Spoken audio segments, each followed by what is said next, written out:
Hey guys, look what I got. It's an Atlas 7B. On my previous restoration video, I introduced my Atlas 7B, took some of the big chunks off of it so I could take it into my basement, and then totally disassembled it.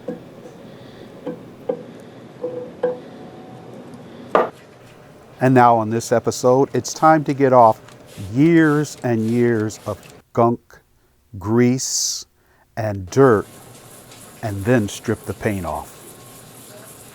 Now my main weapons of choice are WD-40, brushes, a screwdriver, and a putty knife, because this stuff is absolutely caked on there, and it all has to come off.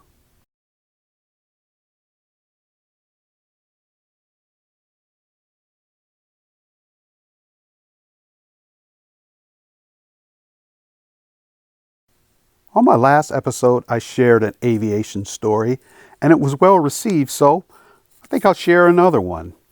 And this is a fighter pilot story, and fighter pilot stories always start out with, "There I was." Now, Navy fighter pilots start theirs off with, "There I was, dark and stormy night, and low on fuel." But since I'm an Air Force guy, mine starts off with just, "There I was." So, there I was. I was a lieutenant, brand new to the squadron, new fighter pilot, and going to my very first red flag. Now, red flag was put into place when the upper brass found out that most fighter pilots were shot down in the first 10 combat sorties. And so what they thought is, why don't you give your guys their first 10 combat sorties where it's just simulated combat, and that will get them ready for real combat. And it's an excellent exercise. They have aggressor aircraft that are painted differently. They're F-16s and they're painted differently, and they fly with different tactics to simulate enemy tactics. Also, they have all kinds of ground, surface-to-air missiles that simulate launching on you. And on day one of this thing, you're really lost. But after your 10 combat sorties, and that's simulated combat sorties, you can start seeing things now. You're feeling pretty seasoned, pretty comfortable with all the chaos that's going on around you.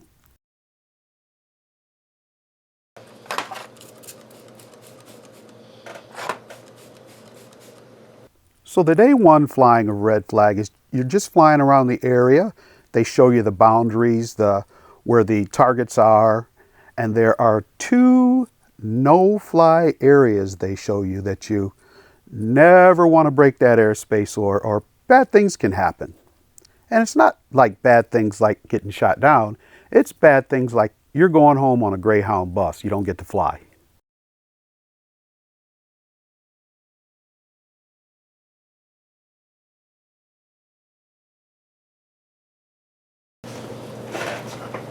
These turned out pretty good. Most of the paint came off of that one, so anyway, but this turned out really nice.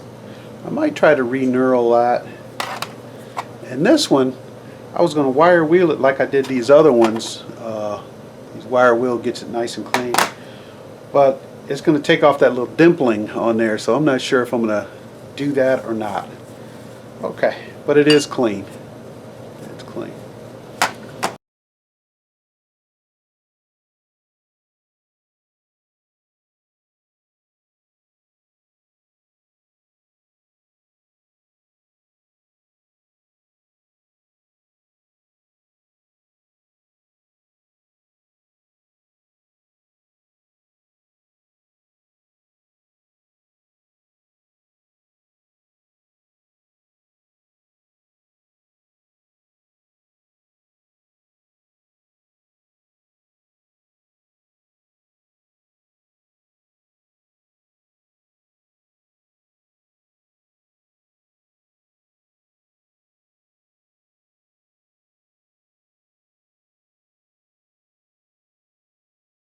So this little bolt has been wire wheeled after it was in the ultrasonic cleaner.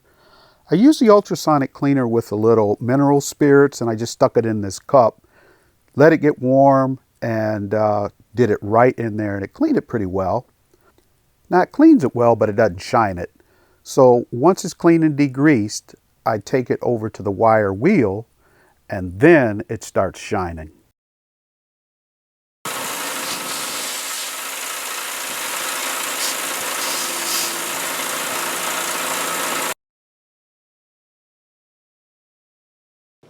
And there she is, all cleaned up on a little bit of the hardware. And like a lot of the things, I would take it and clean it first, and then I would take it over to the wire wheel and shine it up and make it look nice and pretty.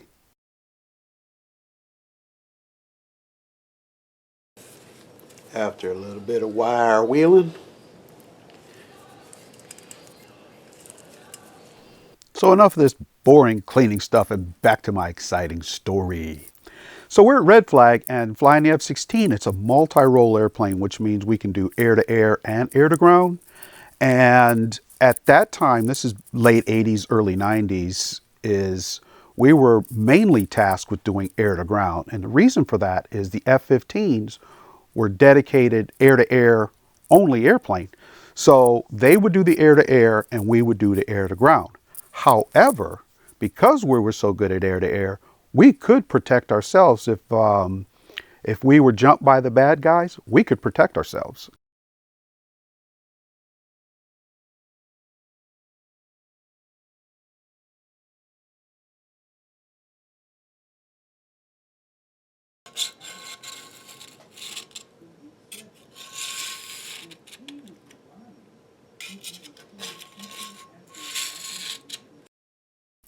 Now, since I was such an inexperienced wingman, of course, they put me with a very experienced flight lead, this old, crusty Vietnam-era major.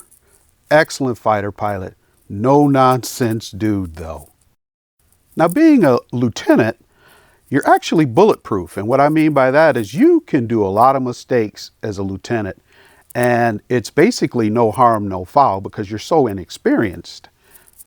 Now, that doesn't mean willful misconduct, just violating rules and stuff. That just means honest mistakes. You're pretty much bulletproof with that. Now it's day one of fighting, and so now at our time, we jump off and we're headed to go drop our bombs and to get them on time and on target. And on the way in, sure enough, we get jumped by the bad guys. So my flight lead calls engaged, I call supporting. He goes up there, shoots the bad guys, and we're right back on track to go drop our bombs. Now my job as a wingman is to stay in position, protect the flight lead, watch his six, make sure nobody's sneaking up behind him and shooting him, and to not run out of gas. That's basically your job as a wingman. So after we defeated the bad guys, I'm back in formation, we're off to the target, and we drop our bombs. And we get our bombs on time and on target.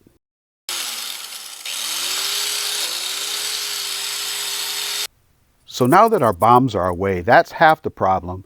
Now the other half of the problem is getting home without the bad guys shooting you. And now that my bombs were away, I looked at my fuel and called bingo fuel. And that's the fuel that the flight lead sets that it's time to go home fuel. I always think it's neat when I come up and find casting marks. That one says, I don't know if you can see it or not, but it says 96. And I have no idea what that means, but it's pretty cool anyway. Well, she turned out pretty good. There's some wear I'll show. There's some wear here on this surface, but I'm not gonna take the paint off of there. I'll just scrape it, and whatever stays is good enough to stay. And it cleaned up pretty nice. So still some paint I need to take off on the outside, but have to do that by hand. And we'll get her taped up and painted. Back to Red Flag. So on the way home, we get tapped again by the bad guys. The flight lead called engaged. I called supporting. I lit the afterburner. Now, does anybody see a problem here? Every fighter pilot out there is screaming because they know once you call bingo fuel, you do not light the afterburner. Now, as a young fighter pilot, you got your fangs out. You just want to fight. And I needed some airspeed and lit the afterburner. And my flight lead saw it and called, knock it off, knock it off, knock it off. Now, for those of you who are not familiar with that, anytime in the fighter world that somebody calls knock it off, everybody stops what they're doing. Everybody stops fighting and just acknowledges the knock it off call. And now everybody listens to figure out why. Now, the good news is he only knocked off our little fight there. And so once I acknowledged the knock it off, he said, say your fuel. Well, I told him my fuel. And then he started to climb. And since I'm flying formation off of him, I started climbing too. And then he switched me over to the air boss's frequency and says to the air boss, I just had my wingman run himself out of gas. I'm probably going to have to dump him into dreamland, which is an area out there that doesn't exist. But there seems to be a long runway out there that doesn't exist. And that was one of the no-fly areas. And that's when I realized, oh no, I am in some serious trouble. So my flight lead asked me to call up my home mode and tell me what it read. Now the home mode is when we get home, how much fuel will I have on board? And I looked at it and I said, minus 800. And now he switched me over to the air traffic control frequency. And he says to the air traffic controller, we need as high as you can give us. And the air traffic controller said, you are cleared to 50,000 feet. Now, since we don't have a lot of gas on board and all our bombs are gone, we're very light and we're climbing like rockets. Now, 50,000 feet, guys, if you anything at 50,000 or above, you have to have a spacesuit on. Now, the airplane can do it, but the rules are if you go above 50, you're supposed to have on a spacesuit. So as we're climbing up, my flight lead, as we're climbing through the 20s, asked me what it's reading now, and I said minus 400. And we continue up into the 30s, and now it's 0. And once we got to 45,000 feet, it read plus 800. And that's when he switched over to the air boss and said, air boss, I can get my wingman home. Now, to put it in perspective, we typically get to the pattern back at our home at 1,500 pounds, and then we do pattern work like low approaches or simulated flameouts, SFO, until we hit 800 pounds, and then we land. And for those of you that don't know, when you're flying jet aircraft, the higher you go, the more efficient the engines are, and there's less air resistance. And so it's a double win, and that's why I could save so much fuel climbing to that height. Now that the fear of landing in dreamland is gone, now the fear of facing this crusty major and getting chewed out by him is now at the forefront of my mind. So now I landed, and sure enough, I landed with 800 pounds and everything's hunky-dory, except the fear of getting chewed out by this major. So he sees me walking across the ramp as we're going toward our van to go back. And he looks at me and he said, Lieutenant, did you learn something today? And I said, yes, sir, I did. And he said, enough said. I'm shocked because I knew he was going to chew me out. As a matter of fact, he didn't even bring it up in the debriefing. So that Friday in the officers club, he sees me and he came over to me. He said, you know, on my very first combat sortie in Vietnam in the F-4, he said, I ran myself out of gas. And he said, I was flying with this old crusty major, and I knew that he was going to chew me out when we landed. He said, however, he was able to get me home. And when we were on the ramp, walking across the ramp, he looked at me and he said, Lieutenant, did you learn something today? And I said, yes, sir, I did. And he said to me, enough said. He said, from that point on, I have never come close to running out of fuel. And my guess, you won't either. And guess what, ladies and germs? He was right.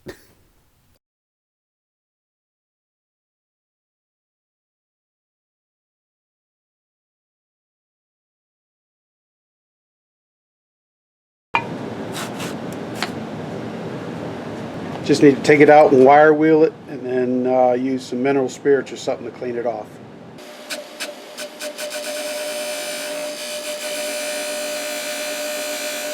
I've seen YouTube videos of guys with 7B shapers, and that ring was shiny and looked great, so I thought I'd try it with mine. And guys, that's going to conclude the cleanup portion of it and paint removal. Next time, we'll look into polyurethane on the wood and doing the painting. Thank you so much for watching, guys. I hope you enjoyed this and hope to see you next time.